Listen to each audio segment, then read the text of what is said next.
G'day everyone, it's Maydad here, coming at you live from Bondi Beach, Sydney, Australia. And have we got a show for you today with two special guests that I've known for many years, for the past 47 years in living in Bondi Beach, Sydney, Australia. Our first guest is Phil Ladley and his friend, my good friend, Bill Power from Bondi Beach. Thank you for joining us, Phil and Bill. How are you both doing? I'm well, mate, Dad. Thanks for having me.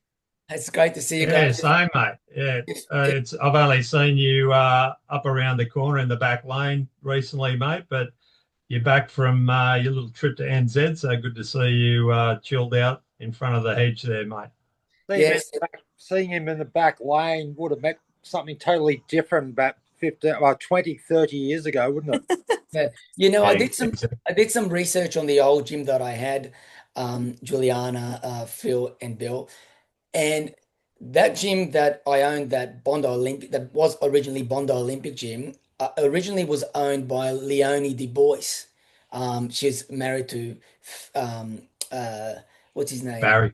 Barry Du Bois. Yeah, Lovely lady. Her mum owned it, but that's had about 13 owners. And when I took over, we did some history checks all the way back to the 50s. It was a pool hall.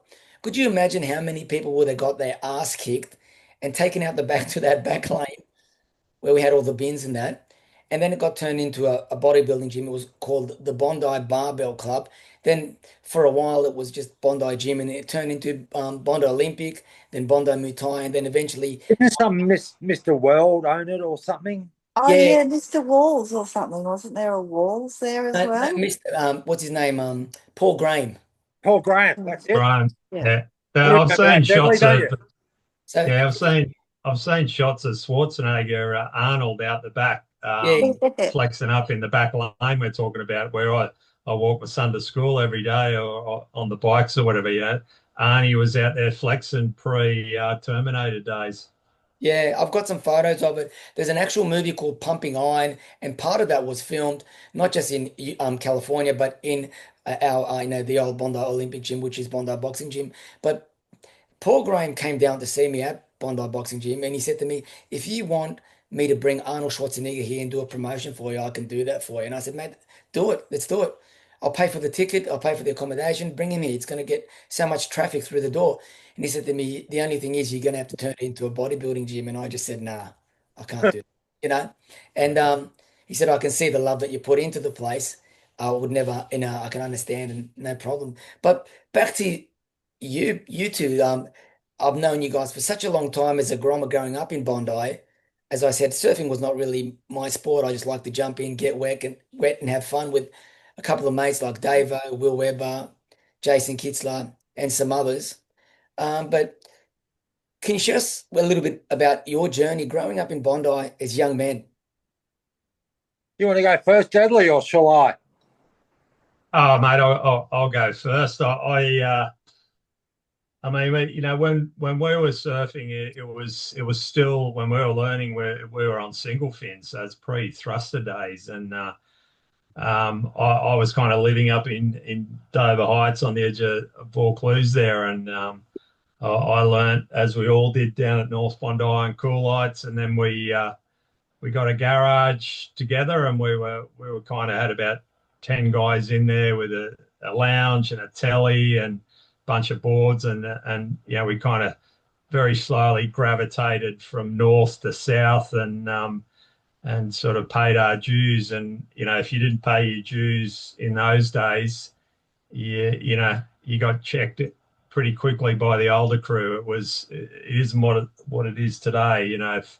If you paddle out as a grom, you were told to get out of the water in no uncertain terms. I remember having So to do our time on the shorey.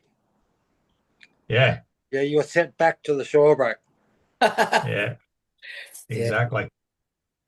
So yeah, it's changed a lot surfing in general, but Bill and I were talking the other day, and Bill made a comment about how it was such a tighter community in those days. I mean, a lot of people will talk about the community now, but the community that we grew up with, we knew every shopkeeper, we knew every person over the back fence, and and we lived in this sort of alternative world that everyone else did, where we could sort of go to certain drinking holes around Bondi, but we'd go through holes in fences or, underground, and we'd turn up at someone's place empty-handed, and it didn't matter, that there was always a beer passed to you, or there was always a party on somewhere, and we worked our way and then ended up together at a nightclub somewhere in Bondi Junction or out the back of Bondi somewhere. So it was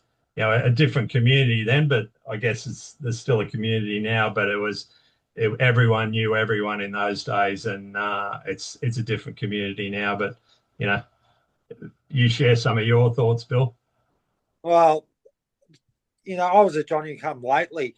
I hadn't moved to there since I was about 13, 1977. And I, living in Woollahra, I had to sort of alter my my status to saying I was from Bondi Junction, but it wasn't too cool to say you're living in Woollahra, because that was the border of where the rich people lived. Happiness, yeah.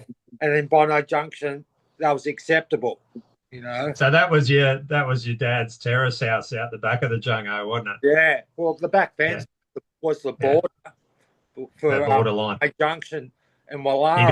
You could have a foot over either side, so you chose the Bondi. It's in the best interest of my self-preservation. I'll just say I'm from Bondi Junction. And I didn't really start surfing until I was 13, and I could only surf on weekends and holidays, and that was plenty. But I got a pretty good idea of what Bondi was like, because I used to get the 388 down to the beach, and to get the 388 home, you had to wait outside the Maori bar at the Bondi Hotel. Oh, yeah. And the Maori bar, it's pretty infamous. It's in folklore now.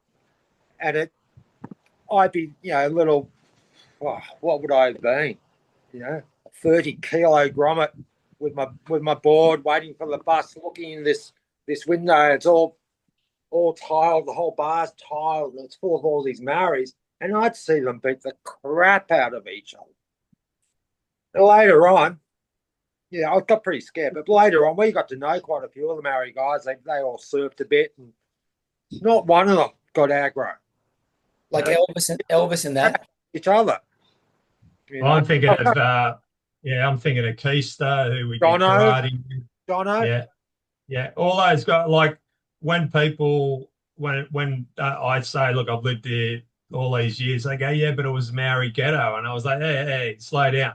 I said, those people, if you got in sweet with them and respected them, the respect came back to you. And so many times I was out at night and they looked out for me. Yeah. If you walk past their house, they'd invite you in for a barbie or whatever. So when someone says it was a Maori ghetto, there was a lot of Maoris around, but I always got on with them. And if what you gave off is what you got back. Do you remember that old joke in those days? What's the biggest city in New Zealand? It was Bondi. Yeah. Second biggest was North Bondi. Yeah. I just got back from there the other day, and there's people. They're all cousins, like they've got it. Especially there's so many. There's the Horners, all the guys from Kalua Street. They've got family back in Rotorua, and the respect. They're all, I met the DJ from Bondi, DJ J, in Rotorua. He was the DJ on the fight night that we went to. Right. No, it's just, but that was a different era. There were a lot of Maoris there. There were, there was pretty much Maori and only Australians. And like we've said a couple of times, it was quite a tight-knit community, But around that same time, there was a guy named, is it Raymond G. Barrett Deadly? Yeah, Bobby Barrett. Yeah, who wrote a series of books. The first one of them was "You Wouldn't Be Dead for Quids," and a lot of it was around the cross. But he lived in Bondi, and it mentions quite a few of the luminaries of that era from Bondi, and a lot of those guys were the fathers of people we were surfing with and knocking around with. Mm.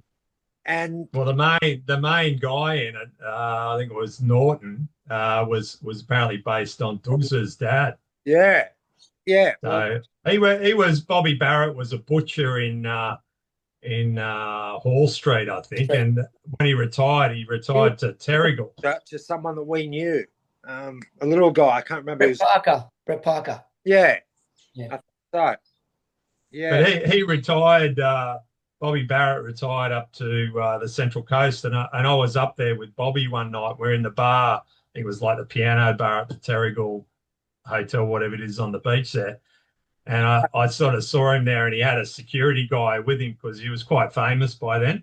Yeah. And I sort of strolled over him with a beer in hand and sort of leaned next to the bar, and I said, "G'day, mate. I'm from Bondi." And he kind of looked down his nose at me as if he'd heard that before. And then I dropped a few names, and he kind of told his security guy to back off. And then we just had a laugh and traded barbs for about half an hour. And I reckon he probably wrote another book with a few stories that I gave him. Yeah. I didn't get any credits for it, I'm sure. No, you didn't deserve it either. But yeah, interesting times to grow up, because we had preceding us, we had, well, I suppose, that counterculture and then the drug, I suppose you'd call it an epidemic, with that generation before us, Deadly. Do you remember all those guys up by the wayside from drugs, things like that, like really good surfers? That's how we knew about it. And then we had us guys who, would like to party a bit, but we were all surfing and were mad surfers with no sort of real aim in life bar to surf, And it goes to show that a lot of our friends that we grew up with had children late, like myself, Phil, and that's because we were all, had that itch to travel and surf. And it's because of that environment at Bondi that you wanted to, that was like a home base, but you certainly wanted to leave and go see what else was on around the world. And if it wasn't for Bondi and the way it was then, we wouldn't have had that attitude. It was brilliant. We were lucky. But the thing, just as you were saying that, Bill, I was thinking how, because it's such a melting pot, Bondi, even more so in those days, there was some rich dudes, there was some absolute, homeless deros that you had to duck and weave around, but we had to deal with all of that and everything in between. And that made us pretty street smart and worldly. So when we did travel, we could get in and out of, tricky situations because we'd been in them before, and we knew how to, deal with CEOs, and we knew how to deal with people that were street sweepers because we'd lived and breathed it. So it was the school of, hard knocks, or school of Bondi, which was, it put you in good stead for when we did go out to discover the world. Yeah, I mean, which is good, because we did live in a bit of a microcosm, a bit of a cocoon, knowing everyone, and little things like going for a surf. You knew there was always going to be someone there that you knew. Going to the pub, there was always going to be someone there that you knew. So it was a bit of a microcosm, but also to get that grounding with the, like you said, the school of hard knocks. When you went overseas, you could go. My first trip to Bali, I actually went over with a mate, and then after a week, he came home and I was by myself. If it wasn't for that grounding, I don't think I'd have the guts to do it, Yeah, for sure. Phil, and Phil, I'd love to know a little bit about your troubles and that. You just reminded me of something that happened when we talked about Maoris and that. When we migrated to Australia, if you don't mind me sharing, Mum and Dad couldn't speak any English, so naturally couldn't find a job. So I worked as a paper boy for that paper shop in the beachfront. Remember that Mr. Corrigan used to have that paper shop outside next door to the gelato bar, Bondi Beach. Yeah. Oh, yeah. That's where our Tracks magazine's from. Yeah. So that's right. So I worked for him, and my job was to sit outside. Sorry? I think I saw you some money for a Tracks magazine. Could be. I just I didn't actually work at the shop. I was the paper boy. Like I was sitting outside the pub, the multi pub, and that was my job 5 days a week. And like Bill said, there was fights there all the time. They would clear the tables, and they would just make room. Everybody would like make this big circle, and they would fight.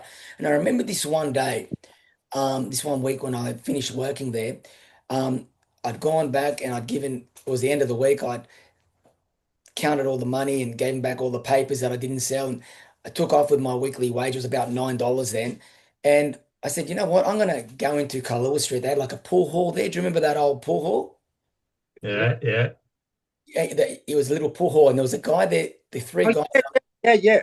Yeah. Now, three guys I know you know. A guy called Buck, a guy called Crab, and a guy called Robert. And Robert was going out with Eugene Warakawa's older sister. Right. I'd seen them, and Huge. the pool hall on one side was all Space Invaders, Gulligar, Right. pinball machines, and whatever you wanted to do. Kids would go there, and on the right side there was the pool hall.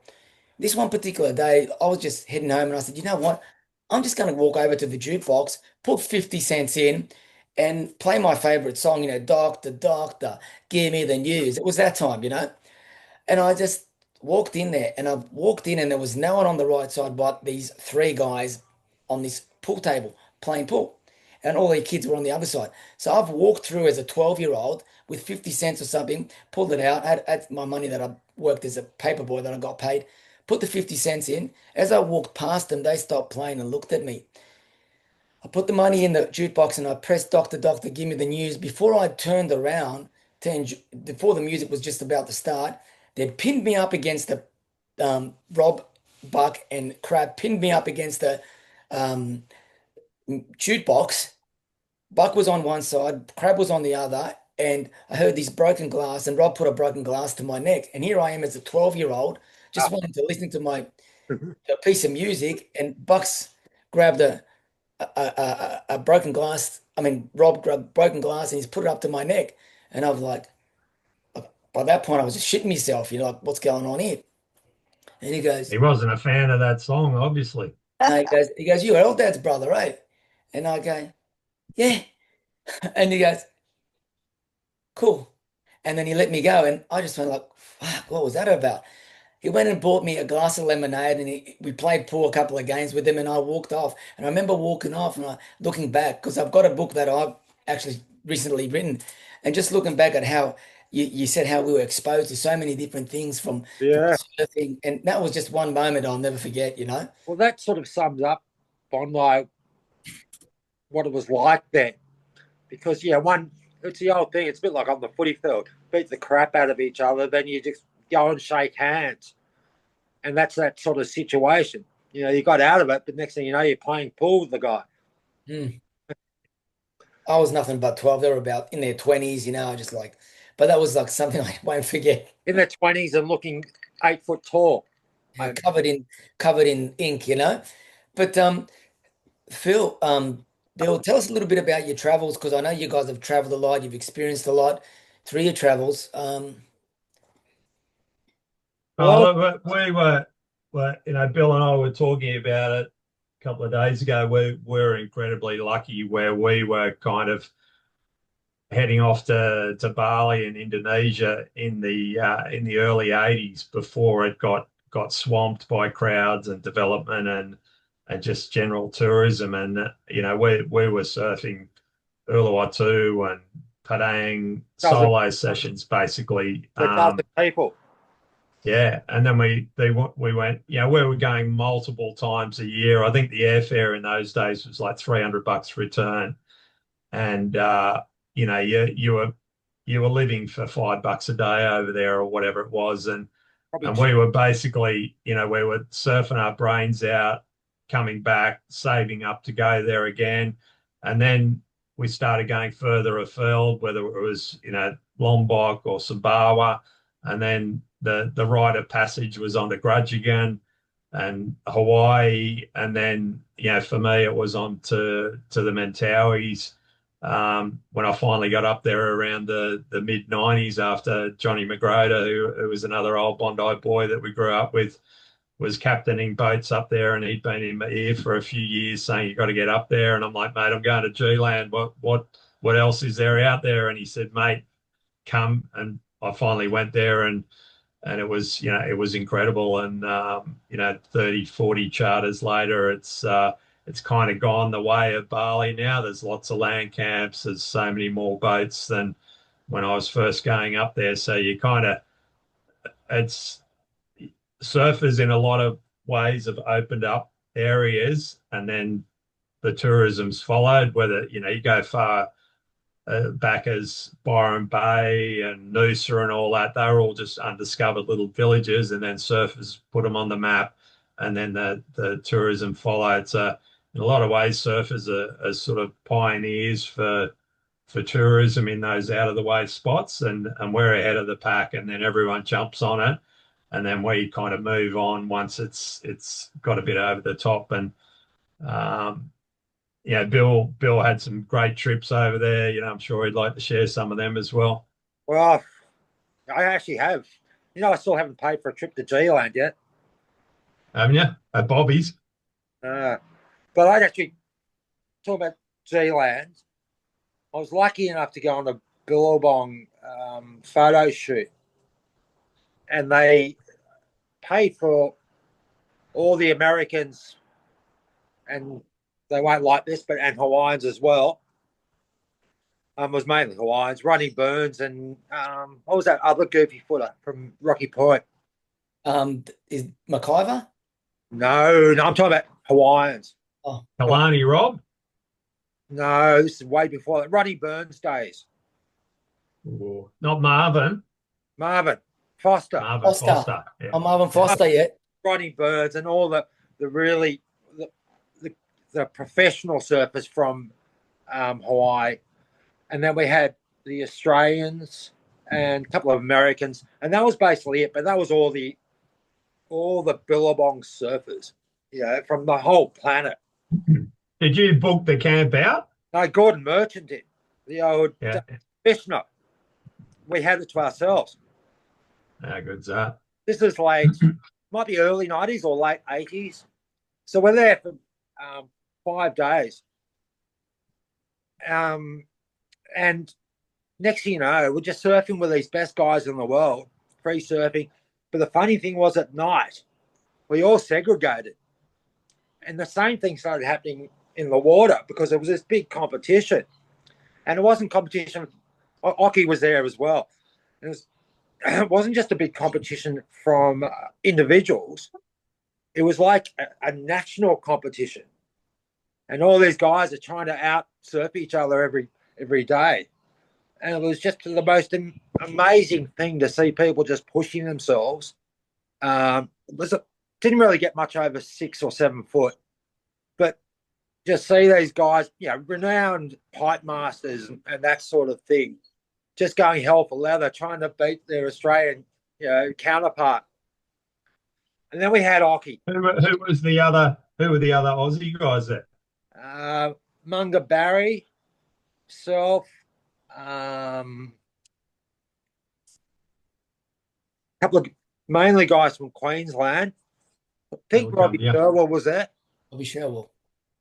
I think Robbie might have been there. He was with Billabong, and Marcus Brabant and these other guys. But I'm trying to anyway. A good crew. Occy was there, right? And Occy was on the comeback trail. Let's just put it that way, right? We all know the troubles he had there for a while, and then Occy wasn't surfing that much, and he was, pretty quiet at dinner, except for he'd always have one clanger, one liner, and then off he'd go to bed. But out in the water, he just appeared. He wouldn't do the full session. He'd just appear, and he'd get like 5 or 8 waves and just absolutely smoke everyone. The guy apparently hadn't surfed for 2 months, and he got out there and he was getting these 6-foot waves and doing, speedies. Right, he's going down the fastest part of 𝙬𝙬𝙬 and doing full speed cutbacks. And where everyone's just looking, just going, how? But that was just one of those amazing things that you get to travel and you get to these guys. You sit around at night and you're mates with them. you know. But out in the water, everyone's trying to beat each other. You know, you get some really good trips like that. That was Hey, mate, there were a couple of Hawaiians you'd want on side. You know, Marvin and Ronnie, they were at the top of the pecking order at pipe. yeah, well, actually, it didn't. Before that, I'd actually had a trip to Japan for a contest, and it was out in this little island called what was it called? Najima. It was like an 8-hour boat ride from Tokyo, and it was down south, so it was a bit warmer. Anyway, so I'm out in this heat, and it's like 2 foot, 1.5 foot, 2 foot. You know, like the ASP surf used to be in those days, in pretty bad waves.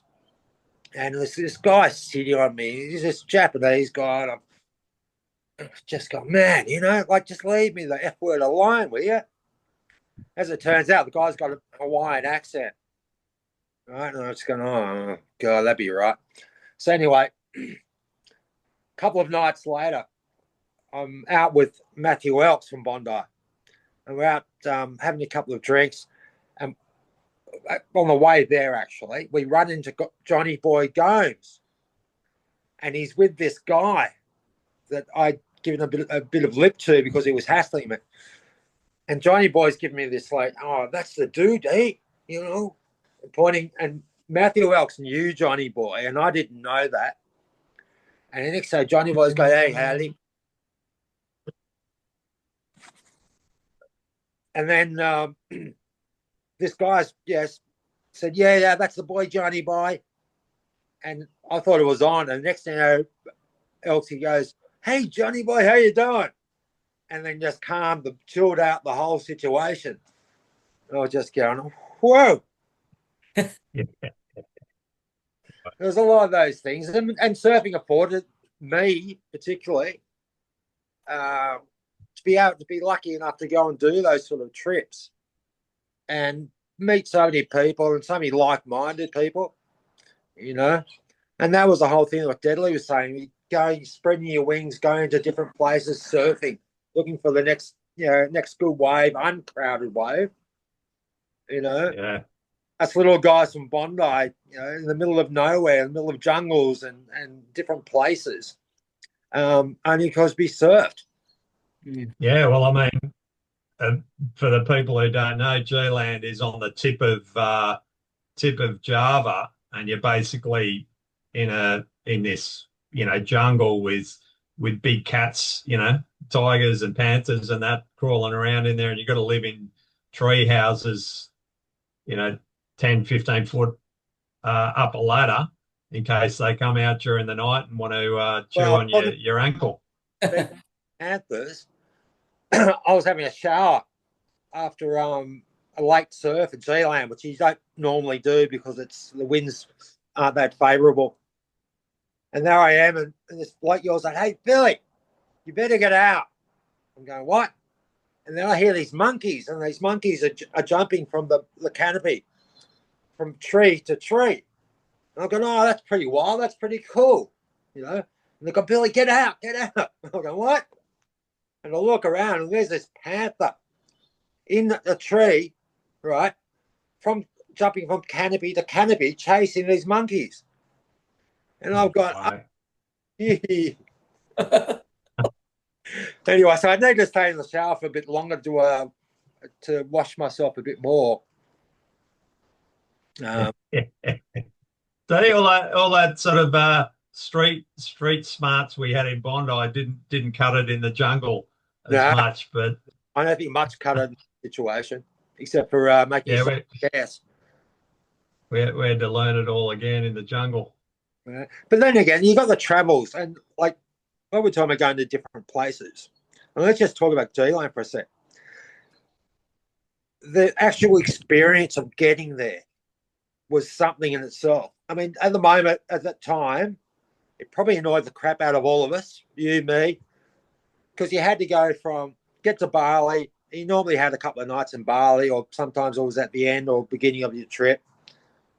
But then you had to get to G-Land by road. Remember, it was a death. And you'd leave at 10 o'clock at night. you'd leave at 10 o'clock at night, and the guy driving you with all your boards and you in the back was on a death wish. Like he'd overtake buses on a blind corner, and you'd see a set of headlights coming at you, a truck coming at you, and you go, "This is it.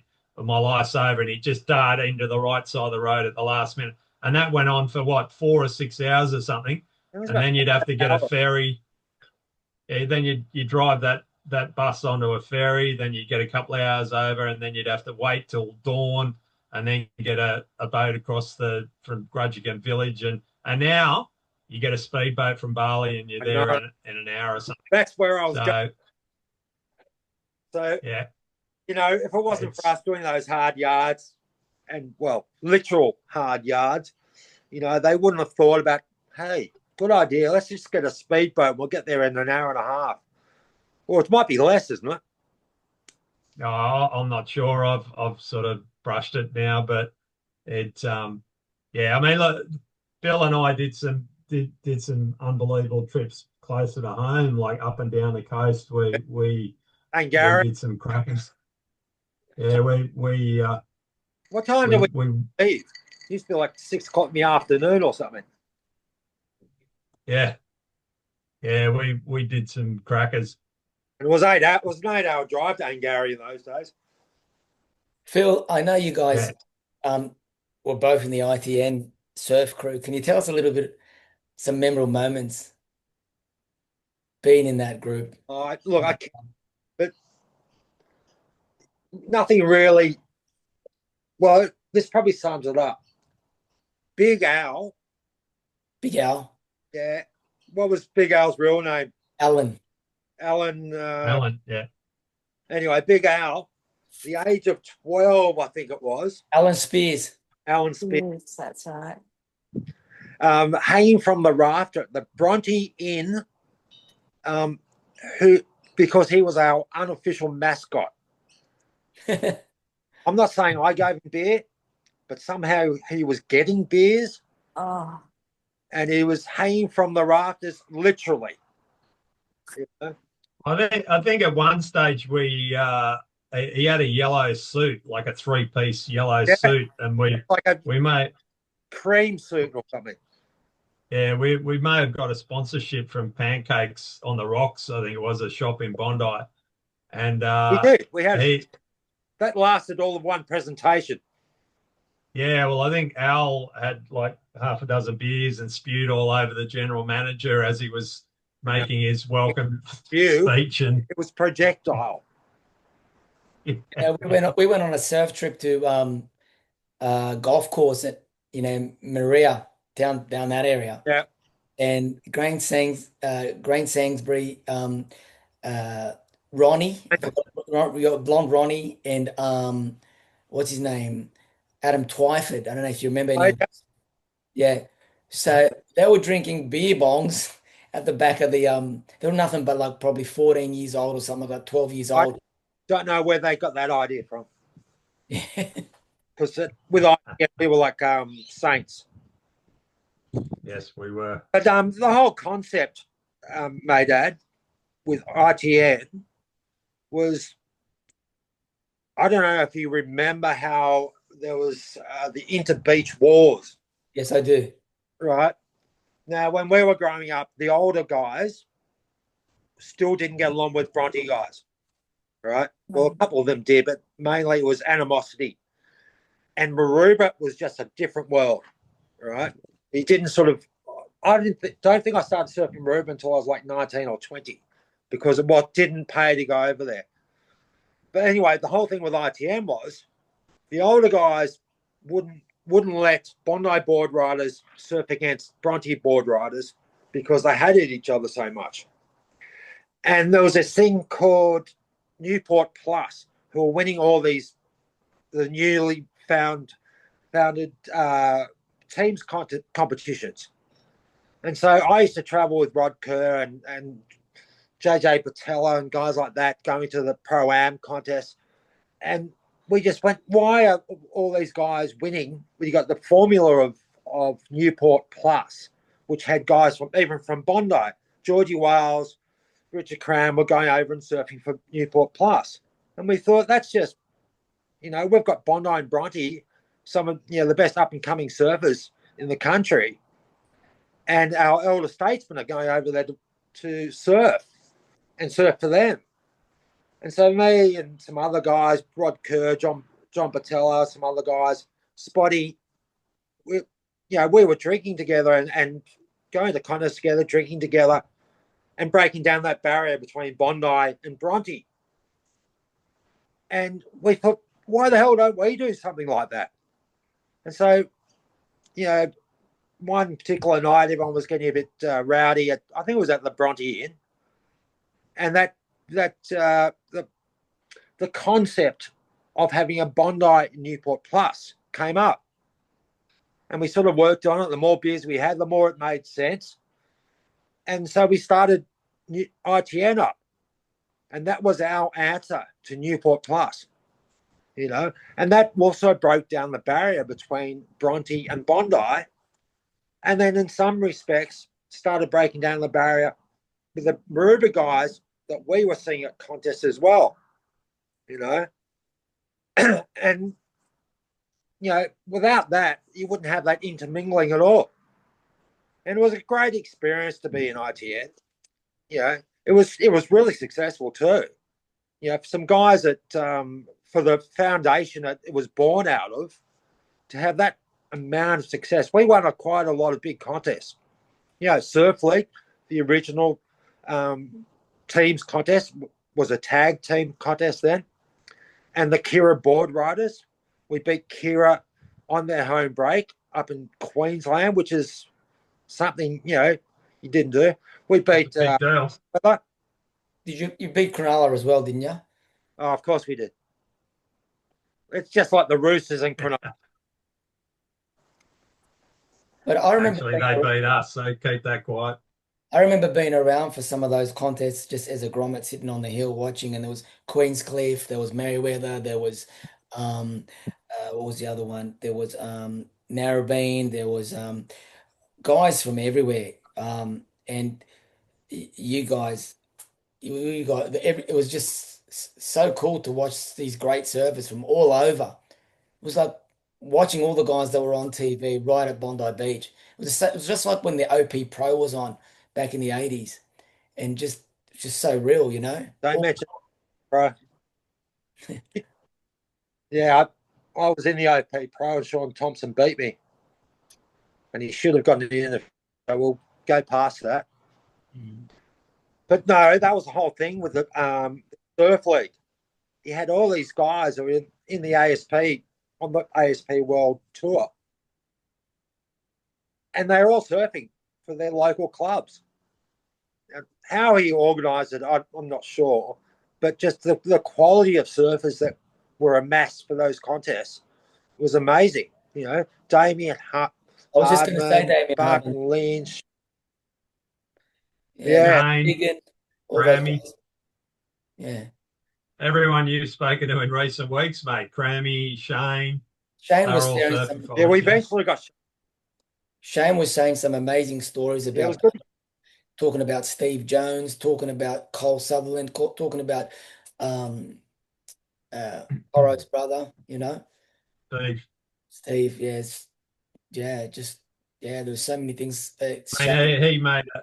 He made a big impact, Steve, on the local surfing community, and he tragically died when he was only early 20s, 21 maybe, I think, but he still to this day is revered by the guys that saw him surf, and it was all those guys. Brad Mays took me under his wing when I was a grommet, and he looked out for me when he was out and about and in the water, and when he took me under his wing, all of a sudden there was a bit more room in the water for me, and the heavy older guys saw that Brad was looking out for me, so all of a sudden I kind of etched out a bit of a spot in the lineup because of that. And again, Brad tragically left us early, and that really broke the heart of the surfing community in Bondi when he left. And that's one of the downsides is of Bondi is that we've lost so many mates that we grew up with, and you know, in all sorts of circumstances, and you know, it's unbelievable how many blokes we've lost over the years. But you know, we're not here to, you know, bring a downer on it, but you know, unfortunately, that's life, and you know, they're all sitting up there looking down on us. I think probably clinking a beer, having a listen to this, and having a laugh as well, hopefully. You know, Yeah. Dan Cook sent me a message on Facebook. It was about 2 months before he passed away. And He was calling me about 2 months before he passed away. He was reconnecting with a lot of people. What did he say to you? He said to me, mate, I know we haven't spoken. We never really speak in that, but I'll tell you something. He said, mate, I thank you for flying the flag. I was in Florida at the time, and I was at the Hall of Fame, the Florida Boxing Hall of Fame. And I'd just been to Vegas. I used to go to, because every time we go to America with Linda and the family, we'd go to California. So I'd spend time at West Hollywood with Freddie Roach, and then I'd go to Roger Mayweather at Mayweather's boxing club. And then I'd go to Florida where I spent time with my teacher. And I was there, and Dean sent me a message, said, thank you for flying the flag for Bondi. I know we haven't spoke, but I've been watching you. I've been friends with you on Facebook for many years now. And just want to say, like, thank you for flying the flag. And, you know, I just wanted to say something really unique about Bondi that I think these young generations, these TikTok, Instagram, bloggers, social bloggers, and I would never understand that they've been in Bondi for 1 or 2 weeks and they call themselves locals and that. But I remember one day sitting on the hill and the Radiators drummer came over and sat next to me. And I was sitting there with a guy called Dave Chandler. We were just watching the waves, and we were both like, I was about 17. I just left high school and I began my pastry cooking apprenticeship at the Gelato Bar. And the Radiators drummer, I forget his name. And you could tell that he'd been recovering. He's sitting across the road because he's waiting for the chemist to open because he wanted to get some methadone and that. He was telling me the story. And he said, we shared this great conversation while we were watching the waves, Dave and I. And we just sat there and talked to him. And he turned around to me. And this was before I started getting into boxing big time. And he said to me, I could tell something about you. He goes, you don't talk much, but I can tell something. And just go for it. He just said something along those lines. Well, that was the thing with Bondi those days, where Deadly touched on it at the beginning of the podcast, that you had a whole mix, and there was a lot of musicians that were attracted to Bondi, the arty sort of thing, and then some big names. I mean, you know, I remember quite a few times we were down at the Icebergs on the Friday afternoon, a couple of beers with it was pretty much, you know, the who's who of Bondi would drop in for a couple of beers, but regularly there would be guys from bands or famous people at the Bondi Icebergs before it was done up. And no one better than Eyelid. No one better than Eyelid. They would like, whatever. Done. So true. Same table as Dave Faulkner, because it was a big table. Not getting introduced. He was just there with his mates. We were sitting down at the same table with our mates, and conversation would flow back and forth. The next thing you know, you've been talking to Dave Faulkner from the Hoodoo Gurus. Yeah. You know, without introducing each other, and no one batted an eyelid. I remember catching a roast tattoo. Yeah, you know what though? You know. I was just going to say, in those days, like, you know, we had it so good where we were living dirt cheap in Bondi. Like Bill and I lived together in the Britannic Mansions, which was basically the nucleus of Bondi surfing in the 80s. It was a block of 6 units next to Ravisi's. And we looked over 5 of those 6 grade to the beach. Yeah. How much was rent? So the rent was like $60 a week, split between 4 of us. So it's $15 a week. So there's 6 units over 3 levels. There was one Maori family, and the other 5 units were just local surfers. Me, Billy, Ricky Scott, the Webbers, the Adaires, Billy Pfeiffer, Spotter, PC, you know, the list goes on. It was like Occy had dropped round there to speak to Greg Webber to get a board shaped.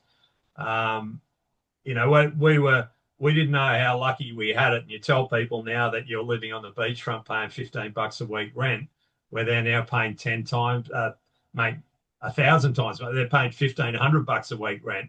And the rest. And we were going to the Astra and watching INXS and Midnight Oil. I saw Midnight Oil at the Beach Road.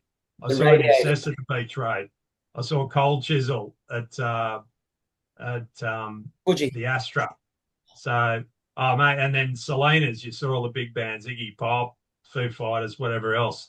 You don't see the live bands in the area anymore. It's, you know, it's been knocked on the head, and you know, we were so lucky, not only for the community and the surfing community, but the music and the, you know, the just the kaleidoscope of people that we were mixing with on a daily basis. We didn't realize how lucky we were. Yeah. But that night in excess of the Astra, I think that room only was supposed to hold, what, 200 people? And I think that was their warm-up gig before going on their world tour or something like that, or Australian tour. And everyone got wind of it.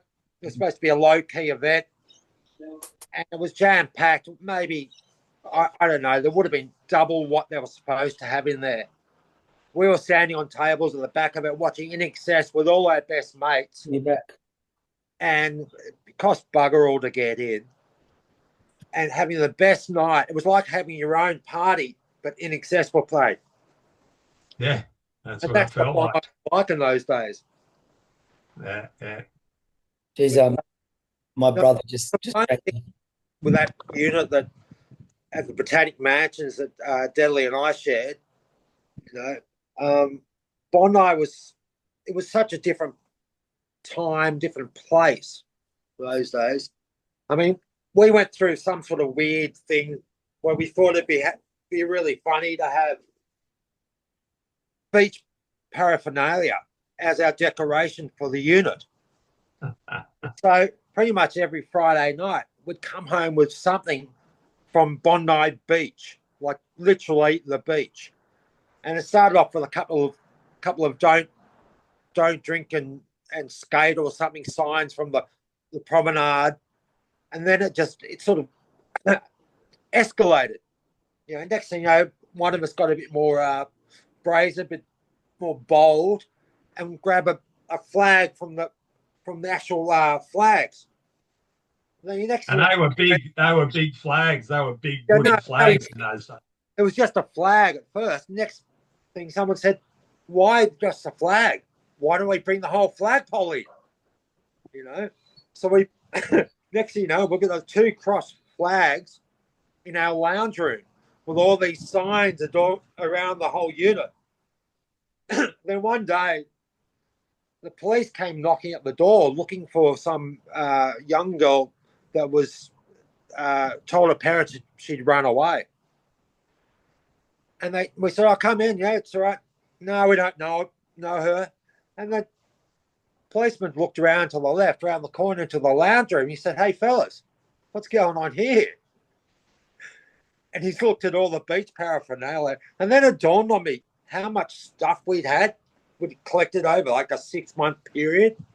We were so used to seeing it that we didn't realise that we'd hoiked it off the beach. Yeah.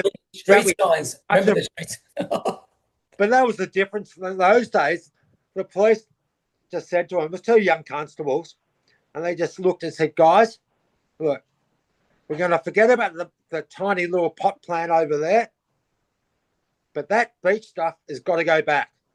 And if it's not back tomorrow, we'll be back." He said, "Otherwise, we're just going to forget the whole incident."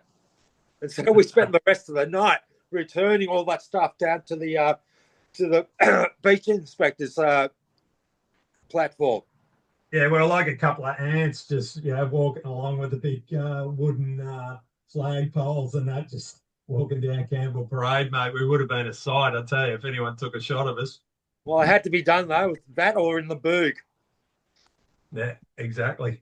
The 1014. You know, but that was the thing. Policing in those days was communal, you know. if someone got in strife, it was a lift home, and don't go back out tonight, that sort of thing. In one guy's case, and I think I can say this, good to Maslakas, he got done doing something a bit silly on the drink one night, so they put him in the back of the paddy wagon and decided to let him go on their patrol with him in the back of the paddy wagon for 3 hours. And then eventually they dropped him at home and said, mate, if you, any more of this, the trip will be longer. You know, that was good policing. Yeah. That was pre-Uber. Yeah. Free Uber. Well, you got two things. You got the sober up and you got to lift home. But look, Bill, when you look back on those days, I know that I get asked this sometimes, and these young people here moving into the area, just comparing the difference of just life. Just you talked about the word communal, the community that we had here, and whether you were at the Bates Milk Bar, whether you were at Vallis's, whether you're at the fish and chip shops, whether you were at Papa Giovanni's, whether you were sitting on the top of the hill, whether you were a surfer, a soccer player, or whatever, somebody, or a Maori or whatever, everybody knew everybody somewhat. Yeah. And you somewhat got. There was across the road from the hill at South Bondi, there was a delicatessen, I guess you'd call it, and it was run by a lady called Fat Mamas, and she was a classic. So I used to come out of the surf, and it had pies, it had hamburgers, it had milkshakes, whatever. $2 cigarette. I'd come out of the surf, and I'd come across the hill and then bolt across the road, and the crowd would be 5 deep at the counter. And I'd dive under the counter and I'd grab a pie and a sauce roll, and I'd say, I think her name was Mary, and I said, I'll fix you up later, Mary. Was that a bakery? She was like, she was cool as, and I'd just sneak under the counter, push everyone out of the way, grab a pie and a sauce roll, say, I'll fix you up later. And I never not went back and paid for it. And then the next day I'd be driving down the road and she'd be out the front with a big plastic garbage bag full of freshly baked bread rolls, and I'd screech to a halt in my car and flip the door open and go, Mary, jump in. And I'd say, where are you going? And she'd be going to some restaurant at North Bondi and dropping off the rolls. So I'd throw her in the car, crank up the Clash or Sex Pistols or Akadaka, and just hey, was that the yellow Cortina? It was, yeah. And then off we went, and that was it. We knew everyone, and same with Mr. Bates. So I'd go in there on a Sunday morning hungover, sit down at the booth. I'd be at the booth like this with my head down, and he wouldn't even ask me what I wanted. He'd just throw a plate down in front of me with, bacon, eggs, hash browns, and he'd say, get that into you. And chips, That Mary lady was such a beautiful lady, eh? I worked with them for a little while, her and her husband. He was a baker, and she was always up the front doing the sandwiches and everything. She was lovely, that lady. Yeah. Yeah, well, look, in those days, it was no disrespect to call her Fat Mamas, because in Bondi, if you didn't have a nickname, you weren't part of the crew. So it was almost a term of endearment to have a nickname. Isn't that right, Creeper? That's right. Bear, but anyway. Bear Creeper, but he's just my old mate Billy, really. Yeah. Look, Phil and Bill, I know there's so many things that we could talk about. We could drag this on for hours and talk about so many things, and I know that we're just not even touching on the surface here tonight, talking about some of the memories we have in Bondi. And is there any message you want to leave off? I know you want to share a little bit about the book that Monty wrote. If you could share with that would be really cool. Yeah, just when we first spoke about this, getting on me and Billy, thinking back those days, Monty Webber, who's one of the Webber boys that we all grew up with and are mates with, he wrote a super cool book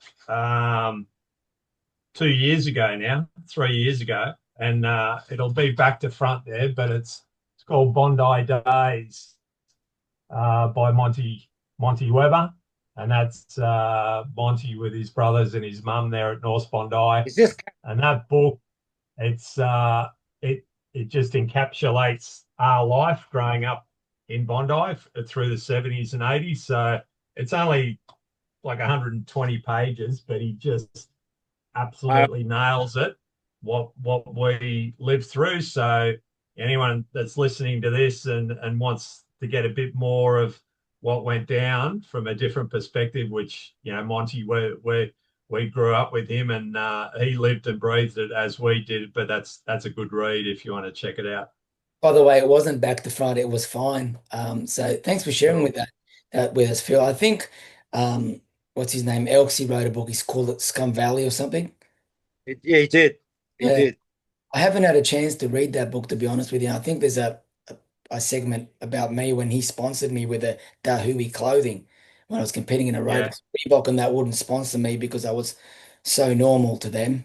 That was their words. I was too normal and not eccentric enough. And even though I was winning gold medals, but that's another story. But he sponsored me and he was kind enough to give me tracksuits and all that sort of stuff. And apparently I've got a bit of a segment in that book.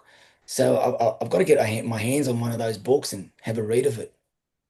Juliana, great to have you here today, listening on some of the things that Phil and Bill had to share. Interesting. Thank you. Um, Feel free On to. you, Jules. See you, Phil. Nice to see you and hear you. Yeah, well, I'll be up probably sometime early next year, so I'll give you a yell. So Let's if we catch up. catch I up, saw Ricky Scott about a few months ago up here. So yeah, let's catch up.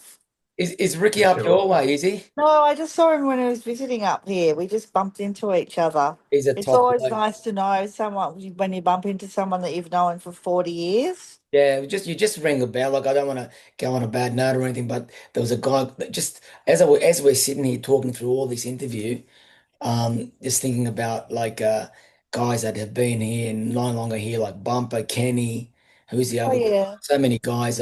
Kenny used to ride on his what do you call it, on his racer all the time. He used to hang out with Ricky. There were so many guys. Yeah, it's just Yeah, there are a lot. There's a lot of, like what Phil was saying, there's a lot of people that we've been to a lot of funerals, us people.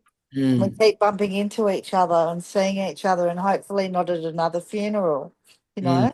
yeah, Yeah. no, so true.